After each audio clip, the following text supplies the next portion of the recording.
e de fato o título da mensagem de Emmanuel é perfeito. A gente agradece, a casa te agradece e você se sinta fazendo parte do agradecido do agradecimento. Vamos chamar aqui agora o querido Elahá. Seja bem-vindo, meu amigo. Ô, meu filho, boa noite para você. Como é que você está? Tudo bom? Graças a Deus, estou em paz, e o senhor? Tô bem. Vitor, meu filho, como é que tá você? Tá tudo em paz com você? Ixi, é melhor agora com a sua presença. Oh, meu Muito Deus. feliz. Eu fico muito feliz de poder rever vocês todos, saber que estão todos bem. Muito bom. Que bom. Que festividade boa é essa do nosso aniversário, da nossa instituição. Muito bom. É isso aí, isso aí. Agora o irmãozinho se despede, a gente vai passar a palavra pelo Elahá, só para mais uma vez contextualizar, agradecer a presença de todos. Elahá falará aí por mais 30 minutos, e depois a gente vai ter, como a gente teve aqui na primeira parte, um momento de uma roda de conversa até ali às 8 horas mais ou menos. Sinta-se à vontade, encorajado a mandar a sua sugestão, a sua pergunta, enfim, a sua opinião, que a gente vai trazendo aqui à medida do possível. Elahá, não tenho palavras para agradecer ao carinho que você tem por mim, pelo irmãozinho, por todos nós aqui, e por você ter aceitado o nosso convite. Então, ela também falará o mesmo tema que o irmãozinho, é o tema dessa segunda parte, espíritas univos, ou, como na mensagem de Emmanuel, espíritas unâmonos. Passo para você, meu querido. Muito, muito, muito obrigado. Boa noite para todos nós. Quando Moisés iniciou o trabalho de retirada do povo que vivia como escravo no Egito, muitos de nós imaginamos que naquela tomada daquele contingente de escravos que saíam da região, estavam apenas os hebreus. Não é verdade. Uma quantidade muito grande de outros povos também foram libertados por Moisés nesse mesmo movimento de retirada dos escravos egípcios. Assim, portanto, aquele conjunto de homens, mulheres e crianças que atravessaram o deserto era composto por uma quantidade muito grande de indivíduos vindos de diversas partes do mundo, idiomas distintos, culturas diversas, e com verdades absolutamente diferentes no curso das suas experiências corporais. Apesar de tudo isso, esses homens foram chamados a diminuir as suas diferenças entre si para que pudessem sobreviver das asperezas do deserto. Não seria possível a sobrevivência desse povo e desse conjunto de diversas culturas distintas, nessa amálgama de raças e de pensamentos, se eles não se submetessem ao comando de uma liderança para atravessarem os anos que, no dizer do texto bíblico, teria sido de 40 anos. Independente do tempo cronológico que isso tenha acontecido, essa perspectiva de união ela foi essencial para que se conseguisse realizar essa transição para uma nova etapa. As tribos de Israel que se assentaram na Palestina quando ali chegaram eram originários das diversas famílias que se formaram dos filhos de Jacó. Jacó, como todos nós sabemos, teve 4 esposas: Lia, Raquel, Zilpa e Bília. 4 mulheres de diferentes lugares. 2 eram irmãs, mas as 2 escravas ninguém sabe de onde eram, de que parte do planeta teriam vindo, qual eram seus traços fisionômicos, cor de sua pele. Mas, apesar disso, os filhos de Jacó são todos iguais. Não existe diferença entre os filhos de Jacó. Eles são observados quando assentam-se em Israel, quando Moisés os devolve para a Palestina, sem distinção nenhuma. Os filhos de Lia não são diferentes dos filhos de Bilha, nem de Zilpa, nem os de Raquel. Todos são vistos como filhos de Jacó. E se eles não tivessem, durante o período em que se assentaram na Terra Nova, essa visão de unidade, essa visão de integração entre as suas diversas tribos, não teriam resistido aos diversos embates que o povo atravessaria durante o período de reassentamento na terra da Palestina. Da mesma forma, quando acontece aproximadamente no ano 1000, a invasão dos assírios no norte de Israel, promovendo assim uma transformação muito profunda da região central de Israel, com a chegada de assírios que se miscigenaram com a cultura local, gerando os samaritanos, descaracterizando a linhagem genética e étnica do povo judeu, fazendo assim o surgimento de galileus, samaritanos e judeus. Se eles não se unissem em relação ao Império Romano, a nação não teria se desenvolvido. Foi necessário que, apesar das divergências internas que eles possuíam uns em relação aos outros, que eles se mantivessem coesos em função da ocupação romana que aconteceria depois. A tomada pelos babilônios, a tomada pelos macedônios, não foi suficiente para quebrar a unidade do povo de Israel. Assim como também, durante o período do cristianismo nascente, quando as primeiras igrejas cristãs se formam, os primeiros núcleos são formados, surgem núcleos na Palestina e núcleos também fora da Palestina. A igreja de Antioquia queria dar a nós a figura de Saulo e depois Paulo de Tarso. É um exemplo de uma igreja formada fora dos arraiais de Israel, com grandes potencialidades espirituais naquela região. Isso demonstra, em todas essas circunstâncias, o quanto a união foi fundamental para a sobrevivência de todos aqueles que, de certa maneira, se apresentavam como sendo espíritos que estariam aprendendo nessas circunstâncias. Ah, se o povo de Israel não tivesse se unido em torno de Moisés. Ah, se as tribos de Israel não tivessem se unido nas suas batalhas contra os vários povos palestinos. Ah, se o povo de Israel não tivesse se visto como um diante do Império Romano. Ah, se as igrejas cristãs não tivessem se visto como um só corpo durante o cristianismo nascente. Sempre foi assim. Se nós dividirmos entre nós, não temos chance de sobreviver. E o movimento espírita não tem feito uma circunstância distinta. Ao longo da nossa história, nós temos 165 anos de movimento espírita, mas nas diversas fases que o movimento espírita passou, a ideia da união prevaleceu sobre as divergências que tivemos. Tivemos períodos anteriores ao Pacto Áureo, de 5 de outubro de 1949, em que as federações estaduais não estavam certamente conectadas com a Federação Espírita Brasileira, necessariamente. Mas foi ali, nesse pacto, que se fortaleceram os vínculos entre as federativas e a Federação Brasileira. Um passo importantíssimo para a unidade do nosso movimento, para a garantia da unidade de princípios, para que a doutrina seguisse e que se pudesse multiplicar ainda mais o conhecimento sobre Allan Kardec e a capacidade de nós conseguirmos, sim, realizarmos o trabalho de divulgação desse edifício doutrinário extraordinário que o Espiritismo representa.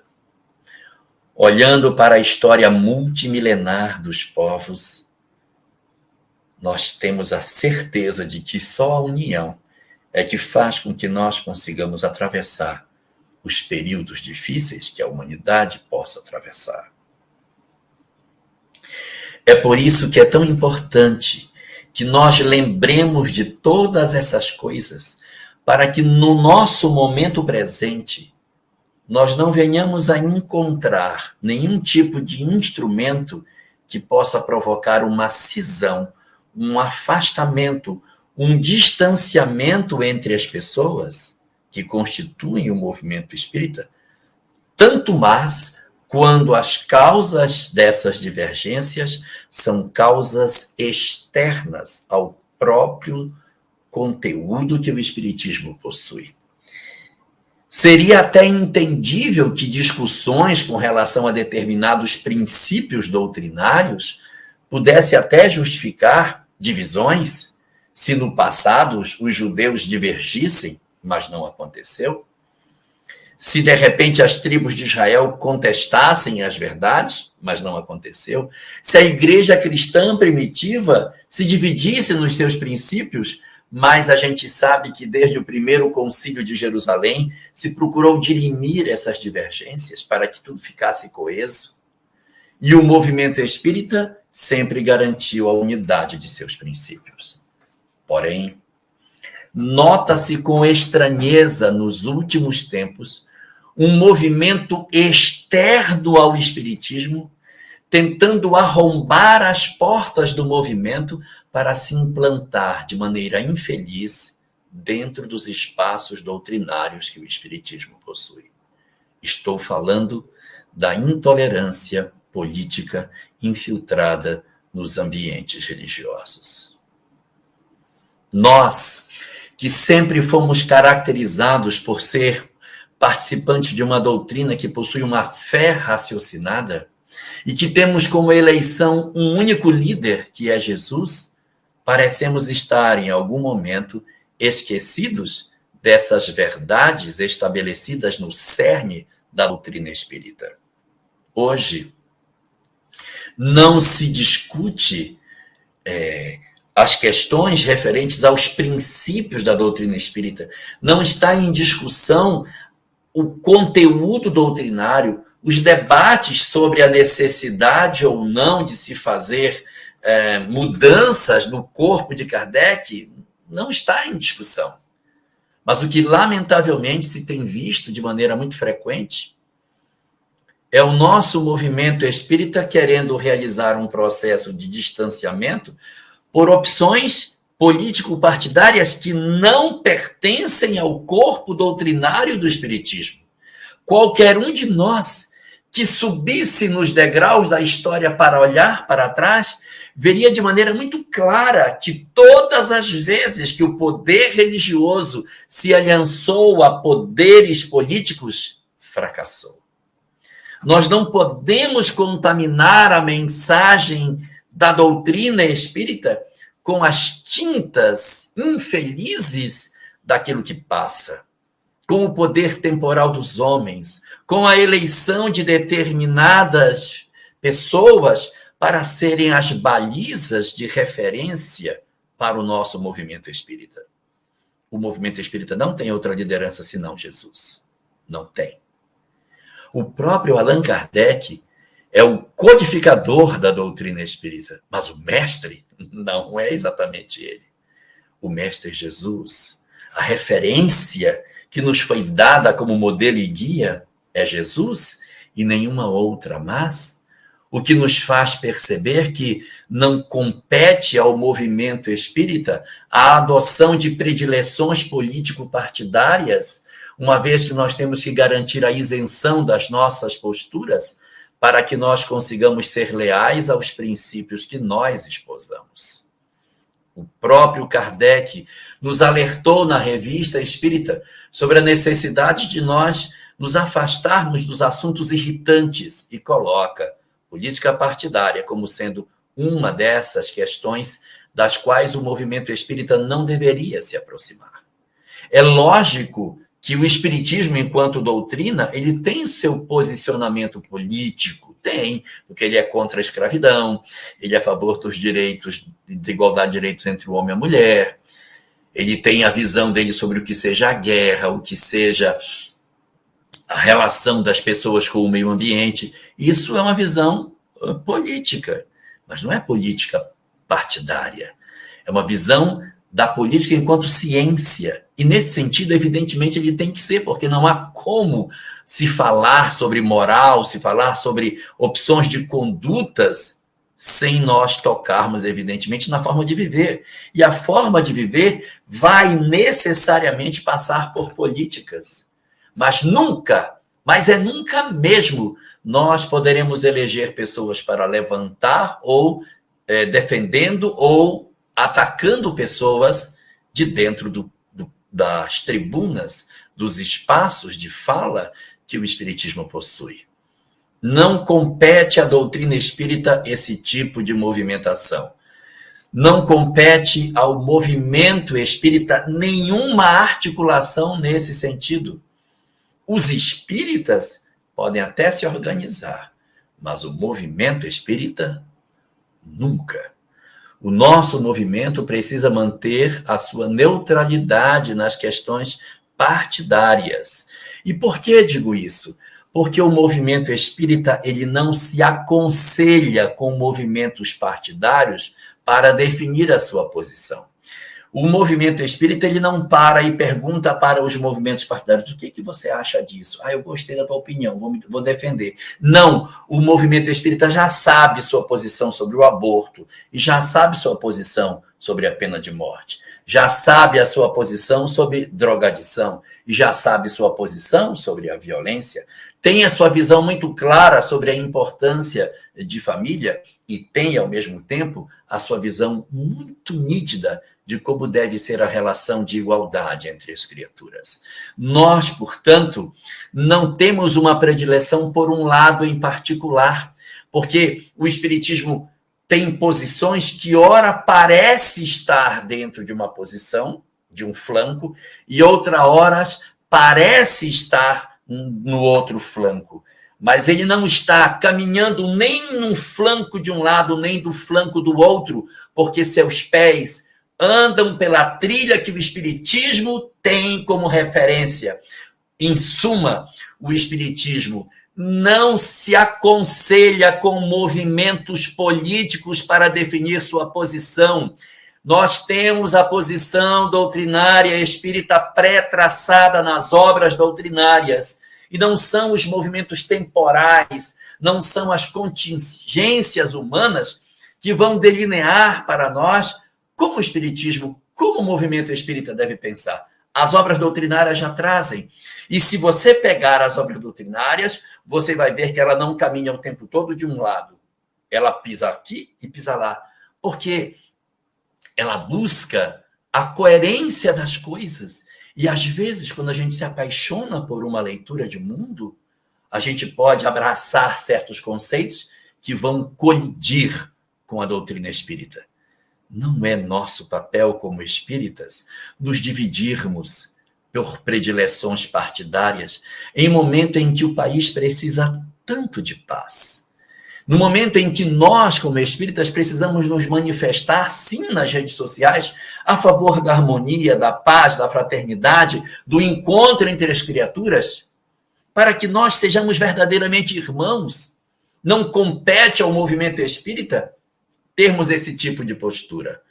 Os espíritas? Os espíritas podem ser o que eles quiserem. Se os espíritas quiserem ser alinhados com determinado pensamento, eles estão livres. E não pode existir policiamento ideológico com ninguém que toma qualquer posição. Nós podemos ser da corrente ideológica que nós quisermos. Sabe por quê? Porque nenhuma dessas correntes está 100% alinhada com a doutrina espírita. Elas estão ora dentro, ora fora. Ela vai costurando, o Espiritismo costura as correntes, porque tem coisas que concordam, tem coisas que não. Mas os espíritas podem ser do que eles quiserem. O movimento espírita é que não pode. Mas mesmo onde os espíritas quiserem ser da corrente ideológica que eles quiserem, eles precisam se manifestar nesses espaços a favor da vida, a favor da paz, a favor da fraternidade, a favor dos valores que o Espiritismo coloca. Não tem o menor sentido eu me perfilar com uma ideologia e defender princípios dessa ideologia que colidam com a doutrina espírita, eu me conceituando como espírita. Como diz Emmanuel, espírita é a tua primeira qualificação, é a primeira designação. Nós não podemos ser um político espírita. Nós temos que ser, se formos, um espírita político. A primeira referência nossa tem que ser os princípios que o Espiritismo tem. Você quer se candidatar? Se candidate. Vá ser o candidato pelo que você quiser, pelo partido que quiser. Mas quando se manifestar, manifeste-se pelo Evangelho. Não traga a política partidária para dentro do movimento espírita, mas leve o Espiritismo para a política, a visão de cuidar das pessoas, de sermos fraternos, de procurarmos ser verdadeiramente voltados para esse processo. Eu digo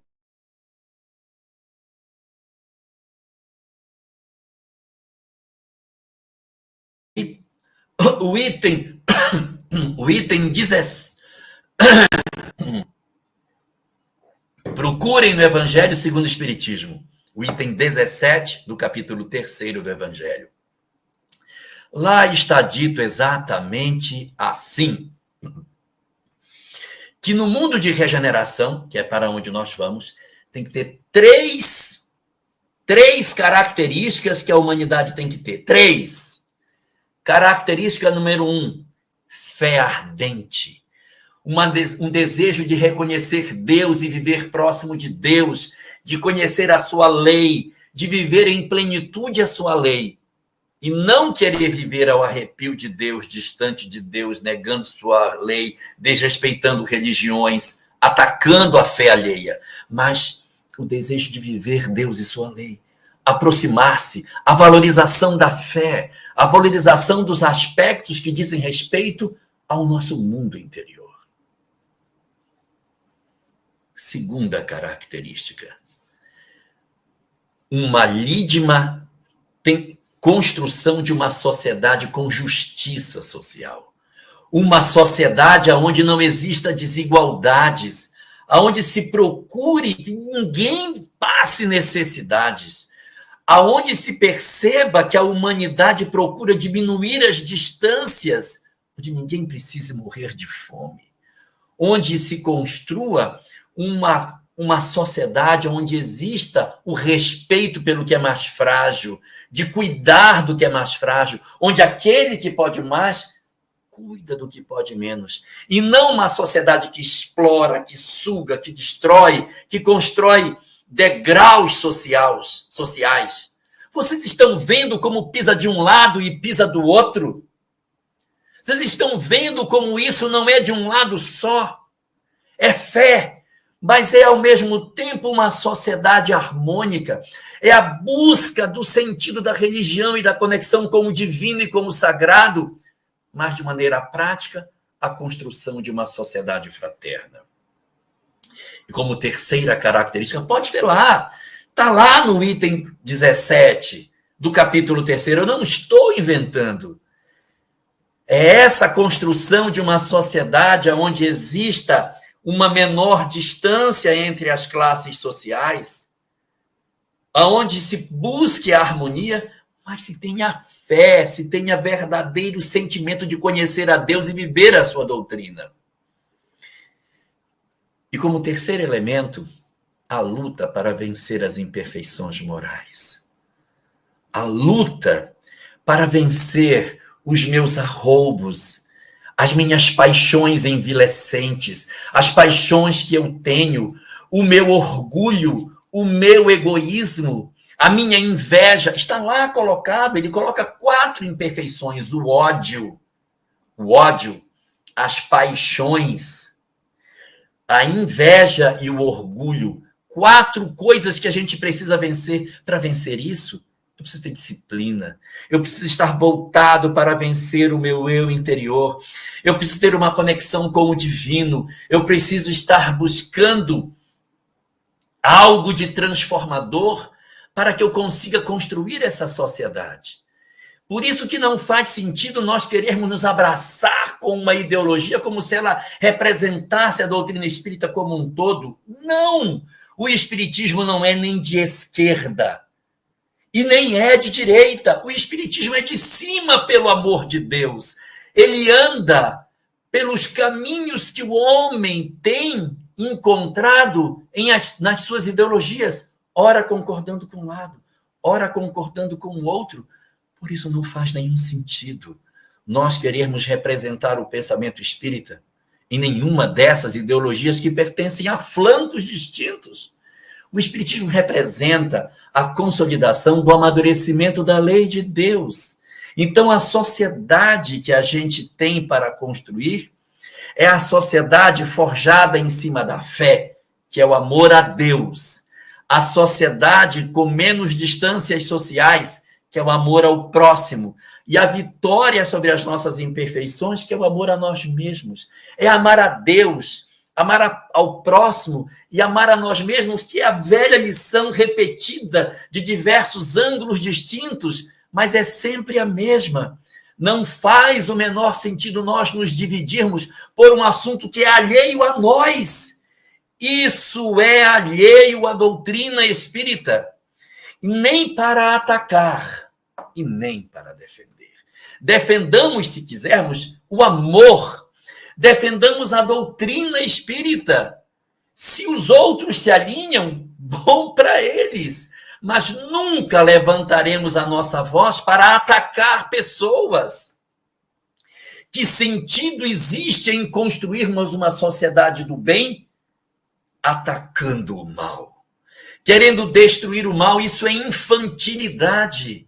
Nós que conhecemos a história do Brasil, que sabemos como é difícil a construção de um coração do mundo neste ambiente, nós que passamos, que quando lemos o livro Brasil, Coração do Mundo, vemos todas as dificuldades para conseguir atravessar a história, sabemos que os homens passam, que equívocos acontecem, mas o governador permanece. Se nós tomarmos uma decisão equivocada nos dias que se aproximam, dentro da nossa visão, não é o fim do mundo, porque os homens passam.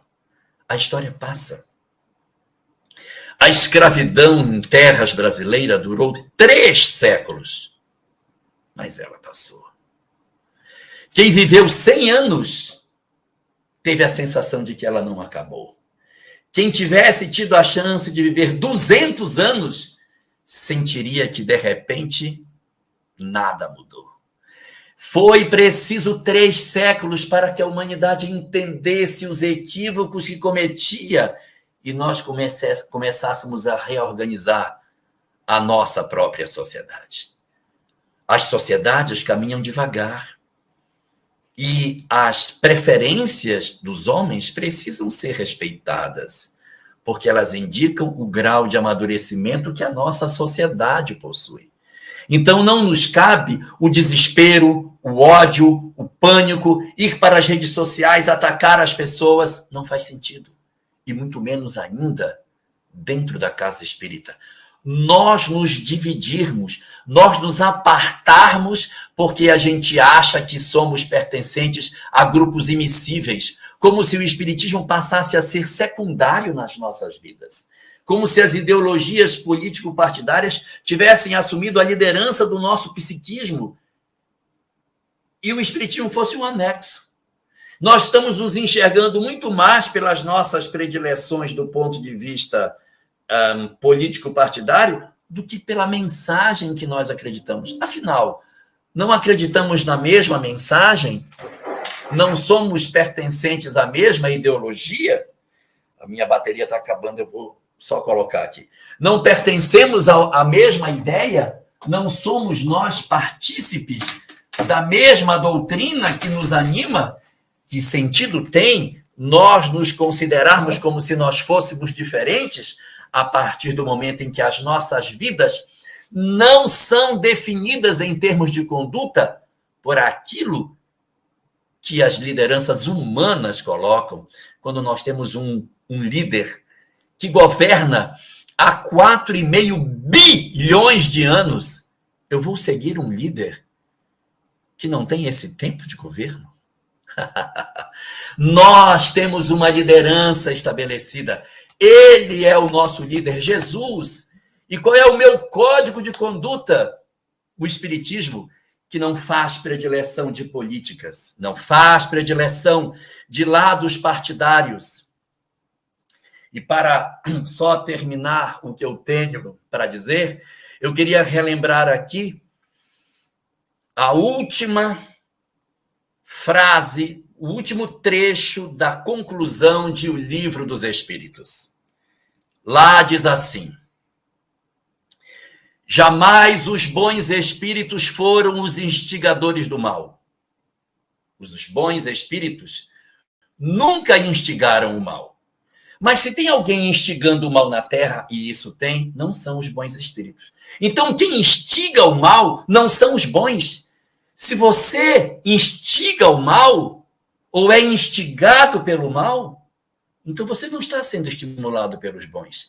As entidades obsessoras é que estão nos assediando. O texto segue dizendo: jamais legitimaram o assassínio ou a violência.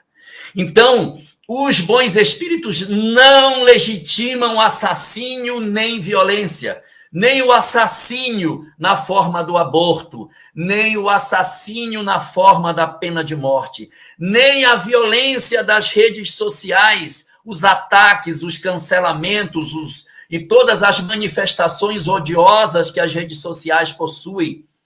As pessoas falam de desarmamento, mas tem que desarmar os teclados também, porque um teclado pode matar muito mais do que as armas. Então, nós temos que nos desarmar de tudo.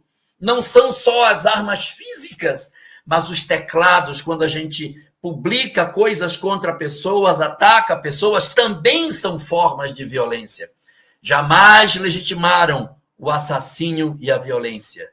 E terminam dizendo: jamais estimularam o ódio entre os partidos.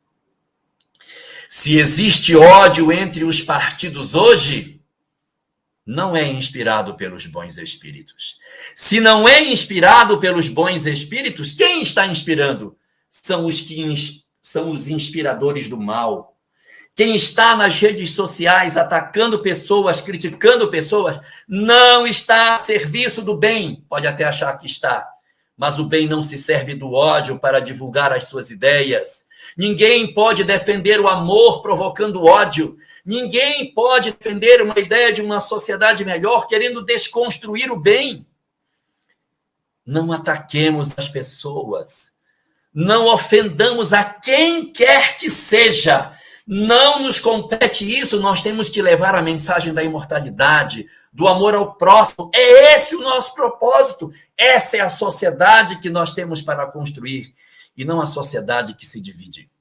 Portanto, diante de todas essas coisas, não permitamos que o movimento espírita seja contaminado pela loucura que está lá fora. Eles estão querendo arrombar as portas do movimento espírita para assumir o controle das nossas condições de pregação. Não interessa que lado seja. Nenhum deles nos interessa. Nós já temos um líder. Nós já temos a nossa doutrina. Nós já temos as nossas referências doutrinárias. Não precisamos de novas ideologias.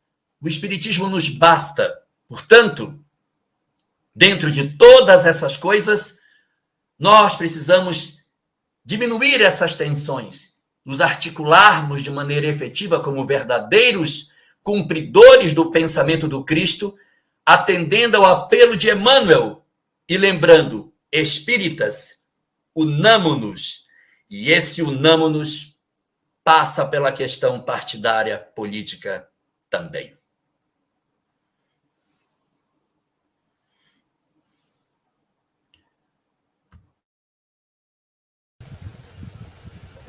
Que aula, eu diria, para não me alongar. Que aula. Esses momentos que Jesus nos proporciona são verdadeiros refrigérios da alma. Eu não tenho palavras para agradecer aqui em nome mesmo do Geld. A participação, a fala, a lucidez com que os assuntos foram abordados. Meu amigo, meu professor e pai, vamos dizer assim, que aula que o Senhor nos deu. Meu Deus. Deus abençoe meu filho. Eu te abençoo. Assim seja. Na verdade, da sua fala e da fala do menino, do irmãozinho, me veio duas mensagens de Emmanuel à mente. Eu vou ler um trechinho e queria que você comentasse, Lahai, depois passar para o irmãozinho comentar também, que eu acho que está muito alinhado com o que você colocou, que foi realmente extraordinário, assim, não tem como definir. O pessoal tá aí no chat fazendo em consonância, né, com esse pensamento. Então vamos lá. Estou falando de uma mensagem de Emmanuel que está no livro Religião dos Espíritos, capítulo 80, intitulado Doutrina Espírita. O trecho mais o final, por meio do final da mensagem.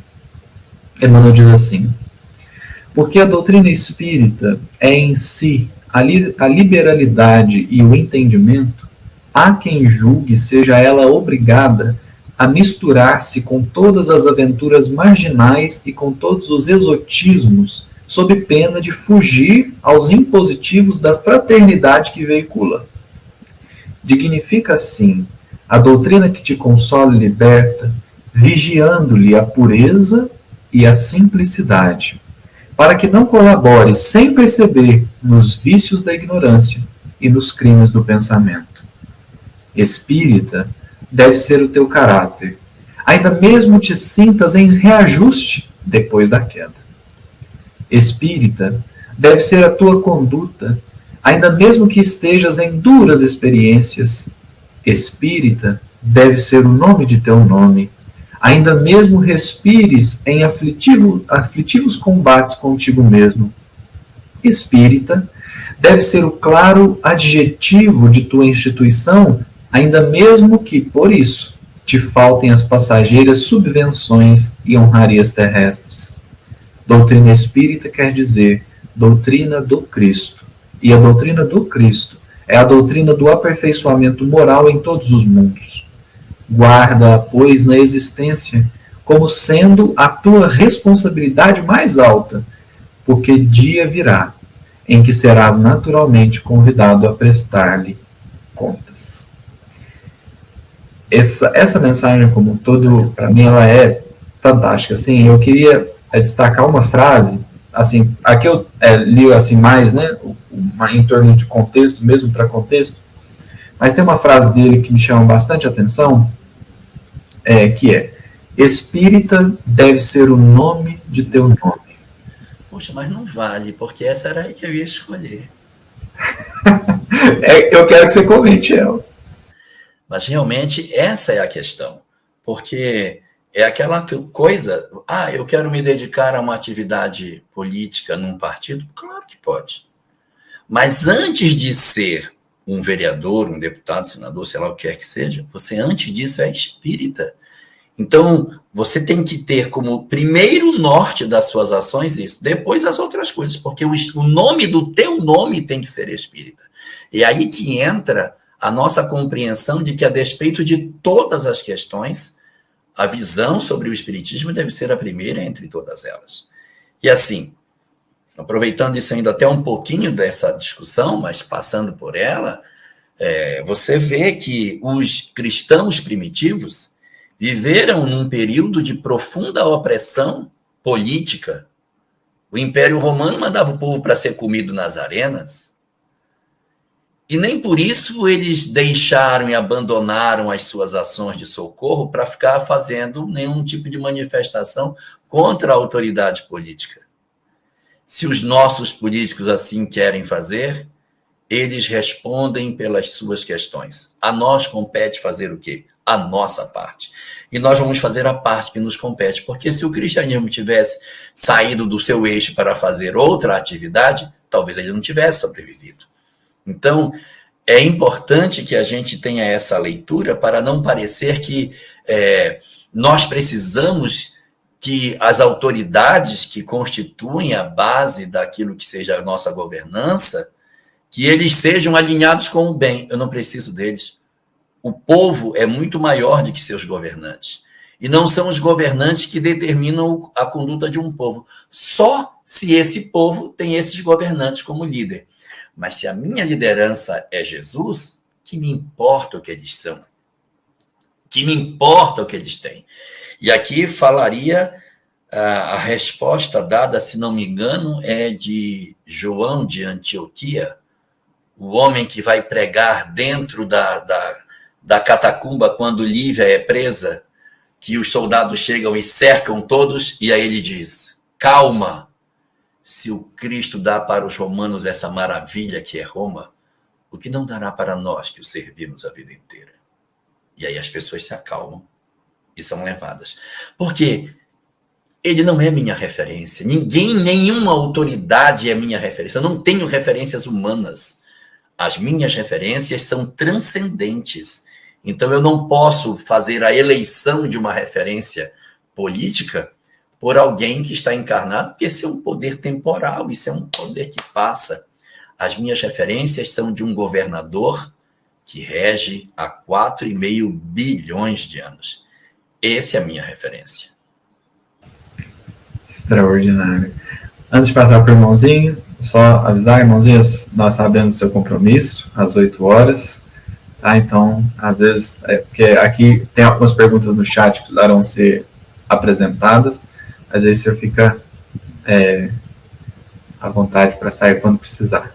Se puder comentar aí para a gente, Espírita deve ser o nome de teu nome. Eu tenho que sair às 8, que é no Instagram, então tem que a gente entra na hora que começa. Quando é StreamYard é diferente, né? Que o pessoal já liga 10 minutos antes. Mas, enfim. Espírita deve ser o nome de teu nome, ainda mesmo respires em aflitivos combates contigo mesmo. É muito legal essa frase. Longe de mim comentar, né? O Ela hoje trouxe-nos uma importante temática, talvez nesses instantes que se assomam aí, chegadas às eleições no Brasil, a gente deva se preparar adequadamente para a gente não a gente reduzir os impactos, porque a gente sabe que vai ser um momento de tensões muito graves. Portanto, né, conforme o Emmanuel diz, o Espiritismo deverá ser a nossa luz. A gente deverá agarrar-se a ele como a nossa luz. Muito boa. Mas saindo um cadinho assim, sem descolar de tudo, né, daquilo que ele estava propondo, é curioso porque às vezes, nos momentos de dificuldade conosco mesmo, fica às vezes difícil manter o teor das nossas convicções, ou muitas vezes a energia e a disposição perante os nossos ideais. Porque quando a gente passa por momentos de aflitivos combates conosco mesmo, às vezes a gente está num momento sem base, né? Parece que as estruturas da nossa alma, elas foram remexidas. Em muitas circunstâncias, reflete até mesmo sobre o ideal que a gente abraça e as convicções que a gente tem. Então, o que Emmanuel está propondo aqui? Olha, sabe essa hora mais difícil, que parece que um terremoto interior está avassalando a intimidade, né? Dificultando toda a sensação de estabilidade interior. Nessa hora, lembra que espírita deve ser o nome de teu nome. Aqui, longe de propor uma imposição, né? O irmão fala assim, você não pode esquecer disso.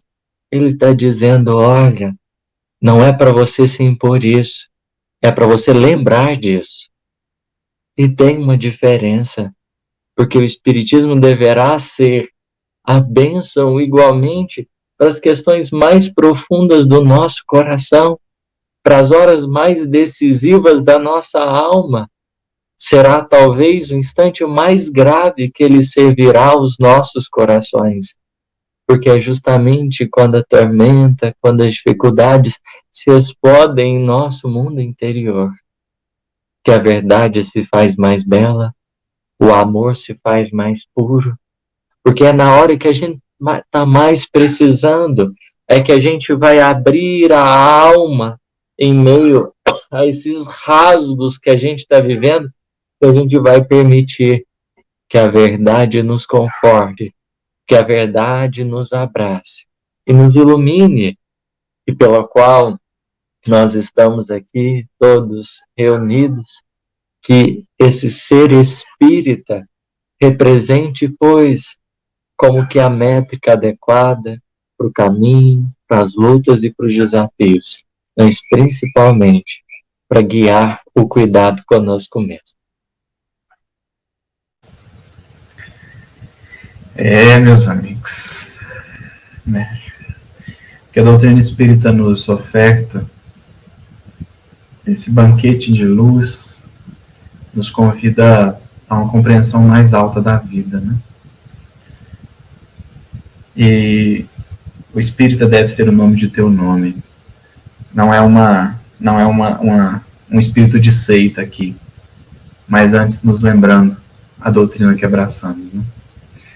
Teve uma pergunta, eu queria que você, Elahá, falasse depois de irmãozinho falar de novo, caso deve tempo. Uma pergunta... É melhor o Vitor. Eu posso falar primeiro, mas estou preocupado com o tempo do Vitor, né? Mas eu falo primeiro. Eu falo curtinho. E aí passa para o irmãozinho. Mas é porque eu acho que vai dar uma reflexão bacana. Olha que Betizabá. Infelizmente, eu bloqueei um presidente de casa espírita por descontrole das suas manifestações partidárias, com o coração triste, mas com consciência em paz. Estou errado, né?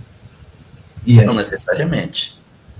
Não necessariamente. Porque, assim, ele não é seu parente.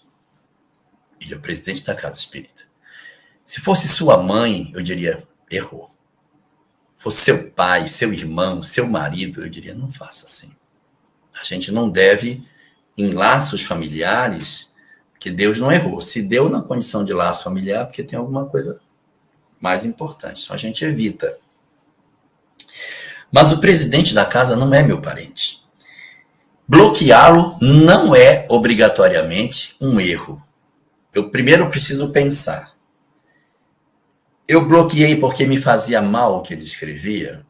Fazia, me sentia mal. Eu me sentia mal com o que ele fazia. Tudo bem. Então é um primeiro ponto. E segundo, qual foi o sentimento quando eu bloqueei? Eu bloqueei porque eu me sentia mal.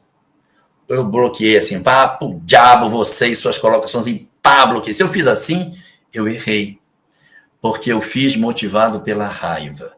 Mas quando eu digo, eu não posso, isso me desequilibra. Eu vejo isso e fico nervoso. Então, isso me faz mal, porque eu leio isso me deixa incomodado. Então, bloqueou. É uma opção. A outra seria o seguinte, olha, eu vou, se for, não sei como é que, eu não tenho rede social exatamente por isso, mas não sei se dá para deixar a pessoa assim na geladeira, deixa ela vai publicando, você não vai vendo, sabe? Publica, eu não vejo. No WhatsApp tem, que você coloca a pessoa arquivada, ela publica e fica tudo arquivado, você não vê. Vai tudo para o arquivo. Ela não acha que está bloqueada, mas você também não lê o que ela escreve. Então, dá tudo na mesma. Mas é muito complicado, porque nós somos todos adultos. Todo mundo já leu tudo que já foi publicado. Se você tem uma determinada visão a respeito de tudo que foi publicado, não vai ser a sua fala que vai mudar o outro. Você só vai se aborrecer, vai brigar, vai se desentender, vai agredir, vai se desequilibrar, vai ficar doente. Não vai mudar o outro não vai mudar. Ainda vai debochar de você, que vai ser pior. Então é melhor A gente não andar por esse caminho do, pois então vou te mostrar. E agora? Como é que é essa medida que a gente já fez tanto em matéria de religião no passado, que a gente ficava brigando? E esse versículo, como é que tu explica? E esse outro? Explica aí. Nós vencemos essa etapa. Eu sou de uma época que as pessoas pegavam o versículo, olha aqui esse versículo, explica aí, ó, olha aqui Jesus falando, ó, tá vendo aqui? Então, essas coisas ficaram no passado. Então, hoje, estou me estendendo. Deixa o Vitor falar, depois eu falo. Não, eu acho que a resposta já foi bem colocada. Tem só um comentário da Maria Aparecida Abade, por último aí, que ela fez. O meu receio é o silêncio da omissão dos bons. Sim. E esse é um comentário que ele é utilizado a depender do que você quer dizer para o outro. Você utiliza ele de um jeito, você utiliza ele de outro, e ele fica assim na boca de todo mundo, só que ninguém assume a responsabilidade dele, assim. E eu gostaria aqui de fazer um comentário bem rápido, assim, acerca disso. Porque o que é o compromisso com o bem? O que é a nossa presença no bem? Porque existem diversas formas da gente se apresentar no bem. A omissão no bem é quando você, na sua vivência diária, você se esquiva da prática dele. A omissão do bem não é quando você não vai lá no Facebook e não posta lá que... Porque não é nesse sentido que está restrito. Pode ser uma forma? Pode. Mas quer dizer que você tem que estar lá na rede social falando tem que ser assim? Não é exclusivamente, restritivamente a isso que o bem ele está se manifestando. Manifesta no silêncio da ajuda que você está lá prestando, enquanto ninguém está vendo que você está lá fazendo. Você está lá realizando. Porque às vezes a gente está preocupado com esse bem que está todo mundo vendo. E o próprio mestre vai nos ensinar uma certa discrição, mas uma constância, uma continuidade. Porque não esperou ele que ninguém percebesse o que ele estava fazendo, mas prosseguiu servindo enquanto as oportunidades apareciam, enquanto possuía forças. Então, gente, às vezes não precisa ficar triste que não está todo mundo lá se manifestando desse ou daquele jeito nas redes sociais. Se você sente que é um dever seu, tudo bem. Mas ninguém é obrigado a ficar lá se posicionando desse ou daquele jeito. Porque além de ficar dando mensagem lá, a gente precisa verdadeiramente traduzir isso no ideal de vida que a gente abraça. Porque se você está vivendo conforme o bem e os princípios, o ideal que você abraça, perfeito. Você não está sendo omisso e aquilo que você precisava estar cumprindo está sendo cumprido. Porque, acima de tudo, vale o testemunho da consciência. Os cristãos não foram aqueles que fizeram o burburinho. Somente no circo foram os que cantaram, na hora mais difícil. Obrigado e até a próxima. Obrigado. Vitor, vou me despedir de você, meu filho. Deus te abençoe. Você conseguiu fazer um bom trabalho. Vai que está na tua hora. Pois é. Eu queria fazer um comentário sobre essa questão da omissão. Por favor, por favor. Olha, a questão da omissão é o seguinte: ocorre a omissão quando eu tenho a possibilidade de fazer o bem e eu me omito de fazer. Omissão é isso. Eu tive a chance de fazer e eu não fiz. Aí o cara tá ali brigando. Vai conseguir? Você vai conseguir fazer alguma coisa? Não vai conseguir, porque ele não vai mudar de ideia, ele não vai mudar de opinião. Você vai só se aborrecer, vai se desgastar, vai gritar, vai espernear. Se você conseguir conversar com essa pessoa sem alterar o batimento cardíaco, faça, mas não pode alterar o batimento cardíaco. Tem que fazer normal. Não, eu acho que por aqui é assim, assim, assim. Se você conseguir fazer isso, você está bem. E se você acha que é pouco, filie-se a um partido político e vá trabalhar. Seja um ativista num partido político. Vá. Se você acha que você tem, vai. mas vai coberto com as leituras espíritas. Não dá para você ir,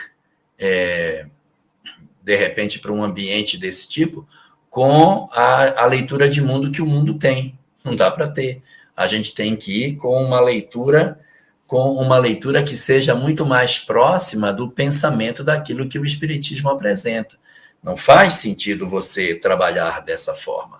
Não faz sentido você querer, de repente, dizer, não, eu sou o defensor de tudo, eu vou falar, eu vou atacar. Diante de Pilatos, Jesus silenciou. Então, a omissão, ela acontece quando você tem condição de construir, não pode. Mas eu quero fazer mais. Vá para o partido político. Integre-se, vá para a rua, faça manifestação, sempre por amor. Sempre por amor a algo, nunca para atacar a nada.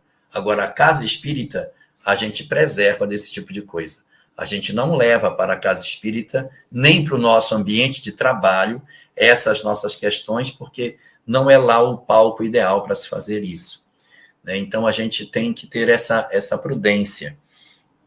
E quando conversar, não conversar com o coração pesado, com raiva. Pois então eu vou te dizer.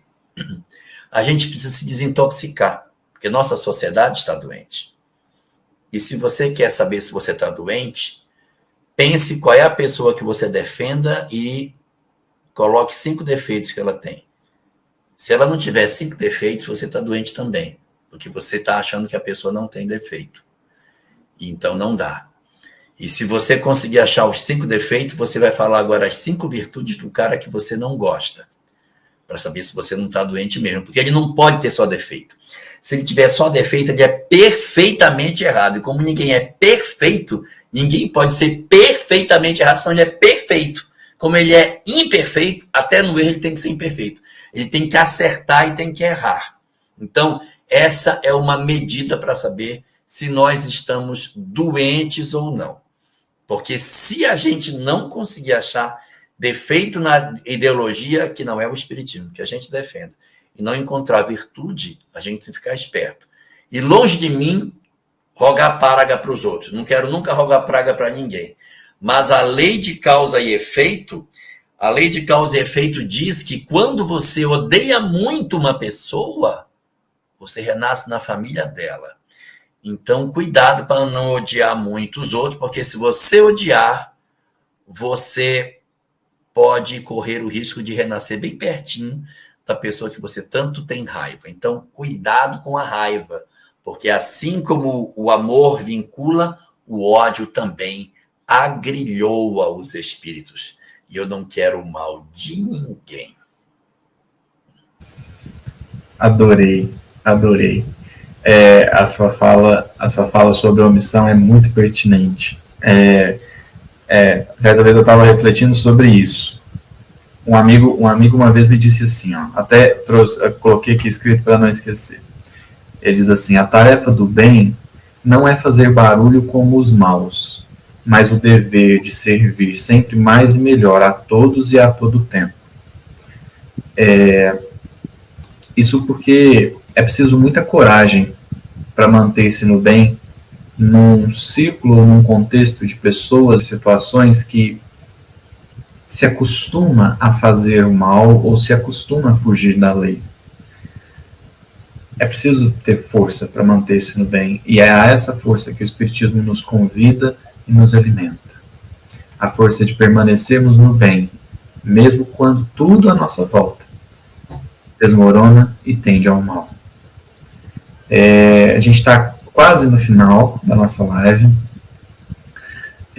Eu queria, Elahá, que você comentasse só mais um trechozinho, uma mensagem de Emmanuel, que também achei muito relacionada à sua fala inicial, que está no livro Caminho, Verdade e Vida. Está no livro Caminho, Verdade e Vida, no capítulo 72, chamado Transitoriedade. Então, aí eu vou pedir para você fazer, vou ler aqui, aí você fala um comentário e a gente fecha. Pode ser? Pode. Então, livro Caminho, Verdade e Vida, capítulo 72, Transitoriedade, Emmanuel vai comentar, capítulo 1, versículo 11 da carta de Paulo aos Hebreus, que Paulo diz assim: Eles perecerão, mas tu permanecerás. E todos eles, como roupa, envelhecerão. E aí Emmanuel diz assim: fala-nos o Eclesiastes das vaidades e da aflição dos homens no torvelinho das ambições desvairadas da terra. Desde os primeiros tempos da família humana, existem criaturas confundidas nos falsos valores do mundo. Entretanto, bastaria meditar alguns minutos na transitoriedade de tudo o que palpita no campo das formas para compreender-se a soberania do espírito. Consultai a pompa dos museus e a ruína das civilizações mortas. Com que fim se levantaram tantos monumentos e arcos de triunfo? Tudo funcionou como roupagem do pensamento.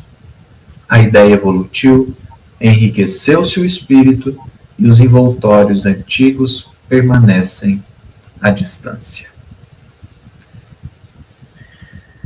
Eu responderia com uma mensagem que tem no livro Contos desta e d'Outra Vida, uma mensagem chamada Eles Viverão, que resumidamente conta a história de um conjunto de arbitrariedades cometidos de forma injusta. E Pedro, questionando Jesus sobre o que aconteceria com essas pessoas, Jesus responde: eles viverão. Mas é suficiente, Senhor? Sim, Pedro, eles viverão. Mas é muito pouco porque eles fizeram. Eles viverão, Pedro, porque o remorso possui fel suficiente para amargar uma existência inteira.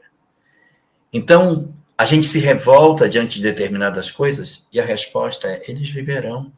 A lei também existe para eles.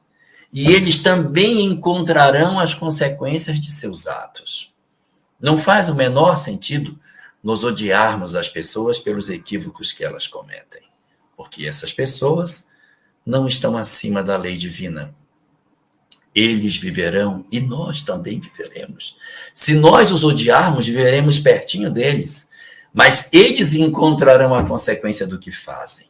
Então, não nos compete desenvolver o desamor, porque toda vez que nós levantamos o braço vingador, nós nos acumpliciamos com os que erram.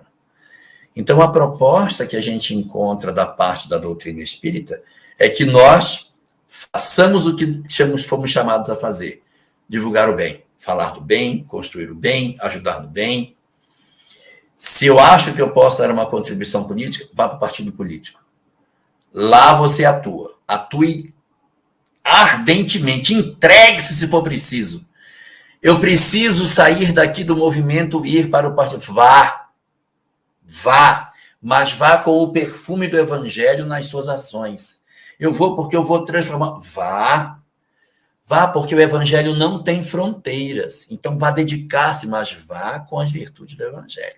Não vale a gente se afastar do movimento espírita para se entrincheirar no movimento político partidário, para ser lá como os outros que não têm o conhecimento espírita são. Vá com o perfume do evangelho, que aí você vai trabalhar pelo bem do mesmo jeito. Então, não é se omitir, é viver, mas é viver de consonância com o evangelho.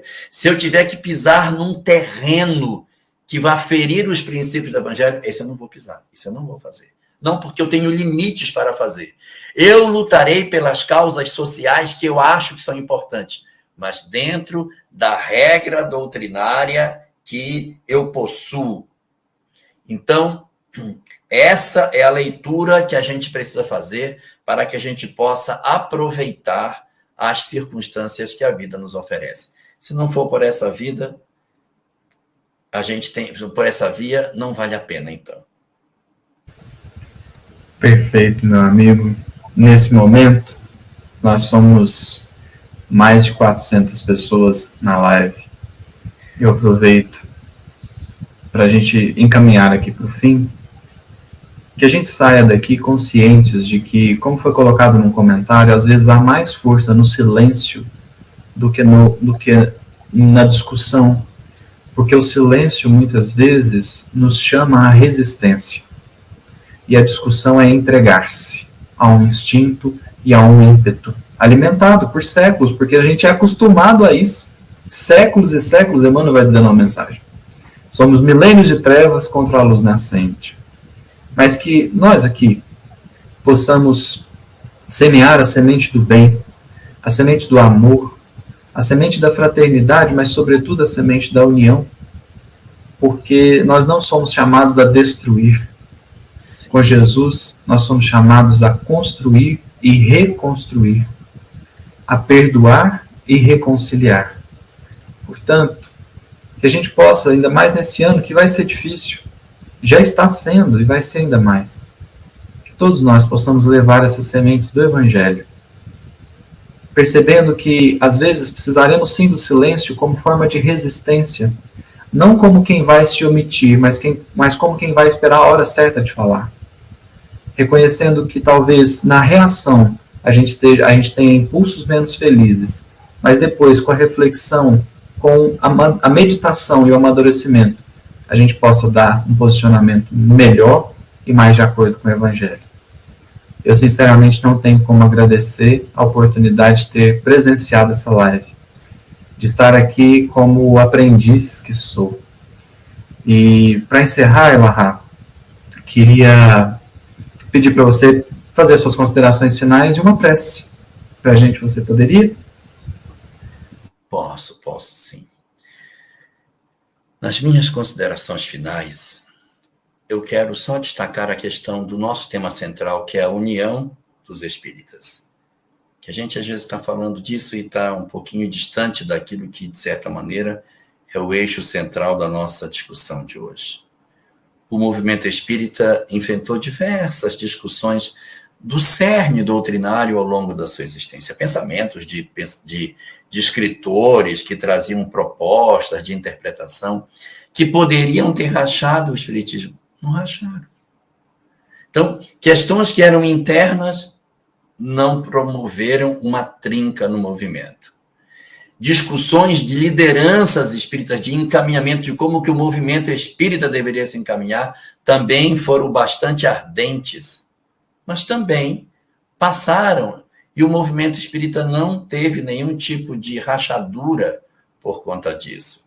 Agora, por conta de coisas que são externas ao espiritismo, coisas que não dizem respeito à nossa própria doutrina, nós estarmos hoje criando movimentos e dividindo movimentos em cima de uma coisa que não é nossa, isso é impressionante, é surreal que a gente esteja criando uma percepção de duas leituras distintas, quando, na verdade, isso não existe. Então, que a gente pare e pense que espírita seja realmente o nome do nosso nome, que a gente seja, de fato, espírita na essência, e todas essas questões sejam vistas como secundárias. A gente tem time de futebol diferente e nem por isso está se matando dentro do centro espírita, nem nas redes sociais. Façamos da mesma forma. Aprendamos a ser assim também nas nossas questões que dizem respeito ao movimento espírita, para impedir que isso que já foi tão nocivo para tantas e tantas religiões no passado e no presente, que isso não promova em nós também a possibilidade de nós enxergarmos um movimento espírita com trincas e rachaduras de questões que impressionantemente são externas ao movimento espírita e que estão querendo arrombar as portas das instituições. Tribuna espírita não é palanque político. Quero fazer um último comentário antes de terminar. A situação do Brasil vai exigir de nós muita serenidade para os anos que virão.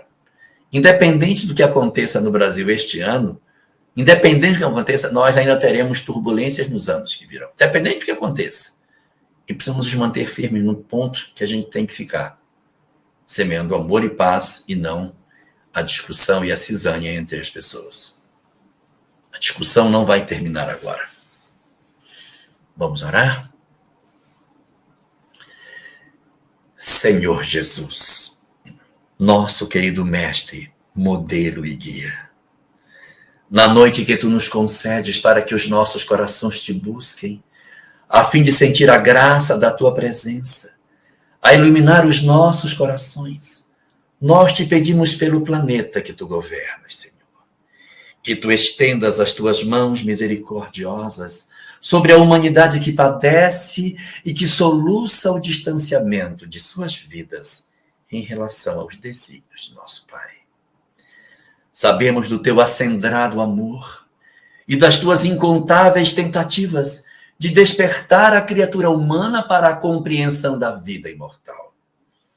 Nos é lúcido compreender as inúmeras doutrinas que ofereceste ao homem no curso da história, apontando-nos a imortalidade, a verdade imortal para que nós não nos enceguecêssemos com as sinalizações da vida terrena e com os atrativos da vida material, mas colocássemos o nosso olhar na visão transcendente que a vida possui.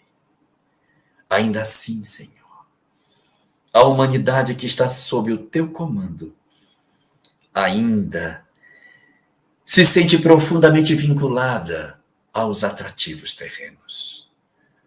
Por isso te rogamos por todos nós, teus tutelados, que ainda não conseguimos acordar para as realidades imortais.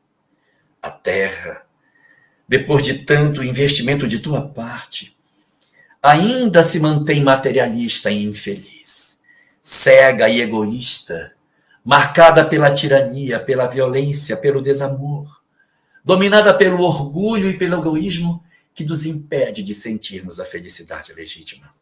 Senhor, tem misericórdia das nossas almas frágeis.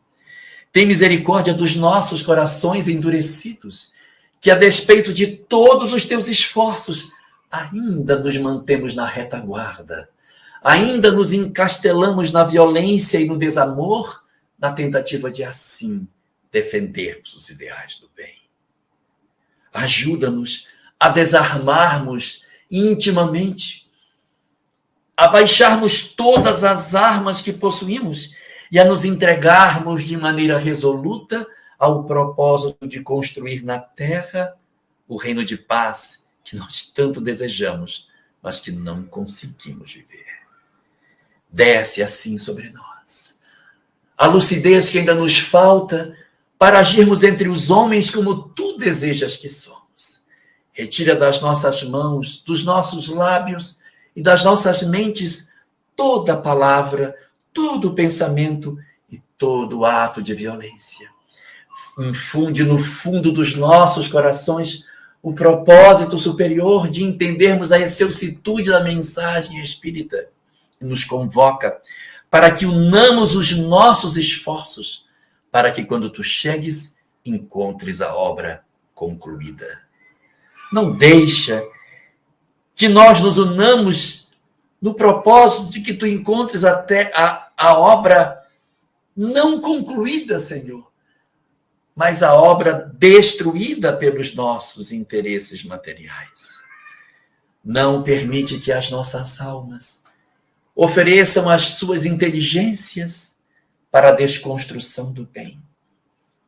Mas dá-nos a certeza de que tu és o nosso único roteiro, único Senhor, sob as bênçãos de quem nos agasalharemos do mal e trabalharemos efetivamente com o sacrifício de todos os nossos interesses pessoais para a paz, a harmonia e a serenidade dos nossos corações. Fica assim conosco, Senhor. Abençoa a humanidade padecente e permanece ao lado de todos nós, nos inspirando as melhores ações no bem e na paz, não somente hoje, mas para todos sempre.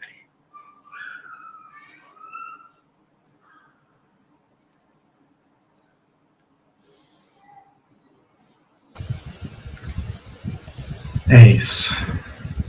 Unamos-nos para o bem. Meu amigo, meu professor, meu Nem sei dizer. Obrigado. Muito obrigado. Um abraço. Uma boa noite para nós. Boa noite, Beth Teles. Até mais, gente. Fiquem com Deus. Que Jesus nos abençoe. E até uma próxima, se Deus quiser. Tchau, tchau.